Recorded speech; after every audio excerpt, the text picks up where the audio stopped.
After obtaining his degree he return to India in 1893। England से अपनी law की degree लेने वो गए थे, उसको लेने के बाद वो 1893 में भारत लौटे। ही वॉज रेस्टलेस टू सी, वह बेचैन थे वह ये देखकर his countryman suffering under the foreign room, अपने देशवासियों को विदेशी उस साम्राज्य के अंतर्गत कठिनाइयों का सामना करते हुए देखकर वह बेचैन थे। So he devoted his entire life, इसलिए उन्होंने अपनी सारा जीवन लगा दिया for upliftment of the poor, किसके लिए? गरीबों के उत्थान के लिए। And to free his country from the clutches of British people, और अपने देश को अंग्रेजों के शासन से, चंगुल से मुक्त कराने में उन्होंने अपने सारे जीवन को लगा दिया।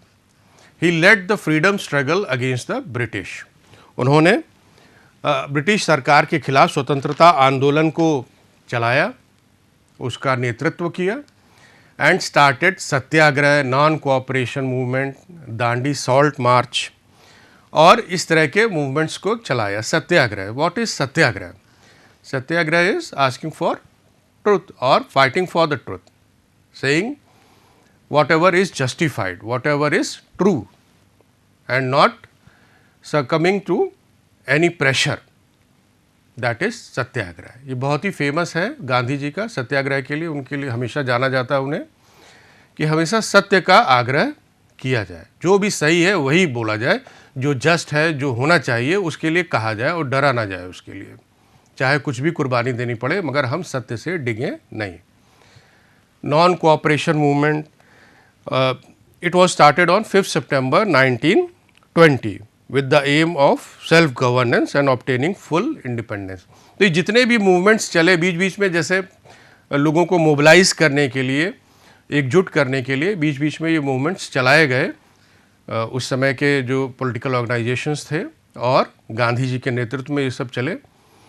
जैसे आपका दांडी मार्च है, Dandi march also shows the beginning of civil disobedience movement. Dandi march को, जो 12 मार्च को शुरू किया गया गांधी जी द्वारा, नमक सत्याग्रह भी कहते हैं, जिसमें वो दांडी मार्च के तहत वो गए समुद्र के किनारे और जो अंग्रेज़ों ने नमक बनाने पर पाबंदी लगाई थी उसको उन्होंने तोड़ा। इस तरह से एक सिविल डिसोबीडियंस मूवमेंट का भी एक स्टार्टिंग उसको माना जाता है। हम डिटेल में नहीं जाएंगे, this you must be studying in your social studies, तो I just refer to it कि so that when the term comes you may understand कि what is being meant by Dandi march और सिविल डिसोबीडियंस मूवमेंट या quit India movement. ये सारे movements, quit India movement जैसे है उसको अगस्त मूवमेंट या हिंदी में अगस्त क्रांति भी कहते हैं, जो 1942 में स्टार्ट किया गया था। इन सारे मूवमेंट्स का एक ही एम था, पब्लिक को मोबिलाइज करना और अंग्रेज़ों का जो शासन है उसको समाप्त यहाँ से करके उनको यहाँ से हटा देना। So, Quit India movement and civil disobedience movement, ultimately India got freedom on 15th August 1947। 15th August 1947 को इंडिया को अल्टीमेटली फ्रीडम प्राप्त हुई। अंग्रेज़ यहाँ से चले गए और भारतीयों को स्वशासन करने का अवसर प्राप्त हुआ। Mahatma Gandhi is known for his principles of non violence. अहिंसा शब्द आपने सुना होगा। He is known for his principles of non violence. Non violence and satyagraha both are to be look together, उनको एक साथ हमें देखना चाहिए कि हमें वायलेंस नहीं करनी है लेकिन सत्य के मार्ग से डिगना भी नहीं है। हमारा ओपोनेंट कितना भी पावरफुल हो, कितना भी ज़ोरदार हो, कितना भी सशक्त हो, लेकिन हमें उसके सामने झुकना नहीं है और सत्य के मार्ग पर ही रहना है। जो बात सही है वही कहते रहना है, लेकिन हिंसा का सहारा नहीं लेना है। अपनी बात मनवाने के लिए किसी भी प्रकार की हिंसा का सहारा नहीं लेना है। Not even in words, he so much so कि not even in words we must be violent. हम अपने शब्दों में भी हिंसा का प्रयोग ना करें, किसी से जोर जबरदस्ती ना करें, किसी को अपशब्द ना कहें, इतना तक गांधी जी ने कहा था। He led a saintly life and was against all sorts of injustice and equality prevailing in the society। वो एक साधु या सन्यासी की तरह उन्होंने जीवन व्यतीत किया लास्ट टाइम हमने बताया था आपसे कि उनके पिताजी पोरबंदर के दीवान थे. He could have led a luxurious life, but he chose to live like a common man so that he could know what difficulties a common man faces while living in a society. तो उन्होंने उस चीज़ को जाना और उसी के साथ जीवन भर रहे एक साधारण मनुष्य की तरह. तो उन्होंने एक सन्यासियों जैसा जीवन जिया, सभी सुख सुविधाओं से दूर, और वो हमेशा खड़े रहे इनजस्टिस एंड इक्वलिटी जो कि सोसाइटी में उस समय पे थी.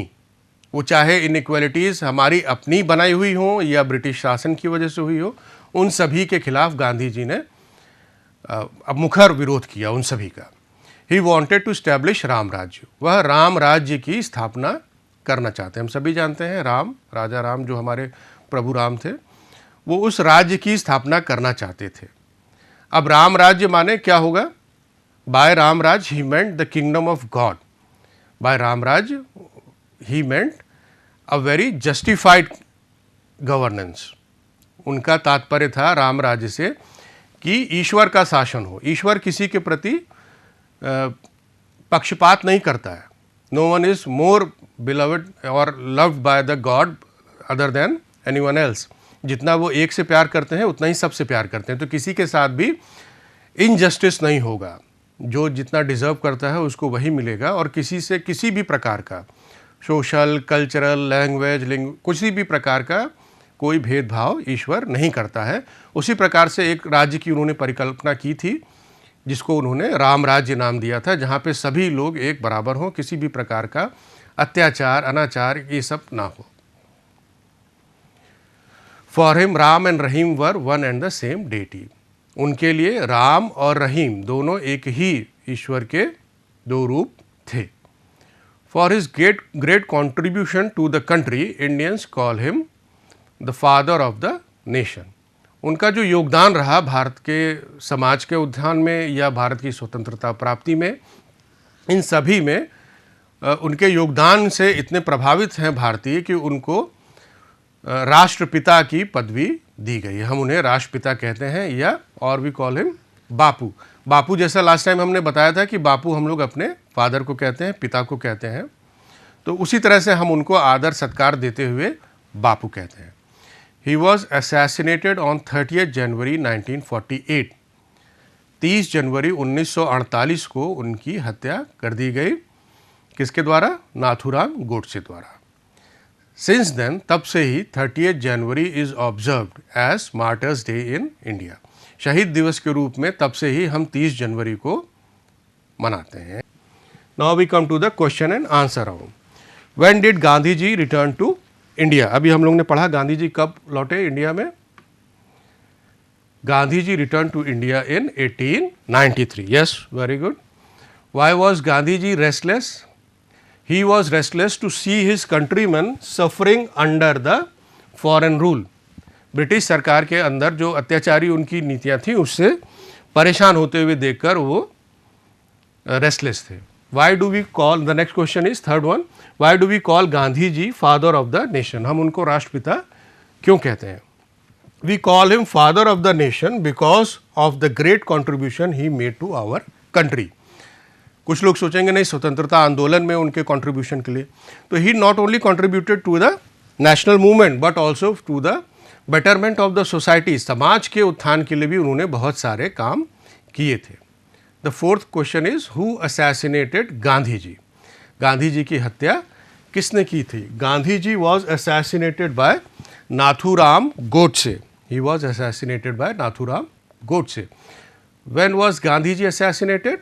Gandhi ji was assassinated on 30 January 1948. वो 30 जनवरी 1948 को उनकी हत्या की गई थी. The next question is what did Gandhi ji meant? अब यहाँ पे देखिए, डिड के साथ हमेशा फर्स्ट फॉर्म लगेगा. यहाँ मेंट की जगह मीन लगेगा. यहाँ पे टी जो है वो आपको नहीं लगाना है. MEAN, mean. What did Gandhi ji mean by Ram Rajya? Ram राज्य से उनका क्या तात्पर्य था? By Ram Rajya Gandhi ji meant the kingdom of God.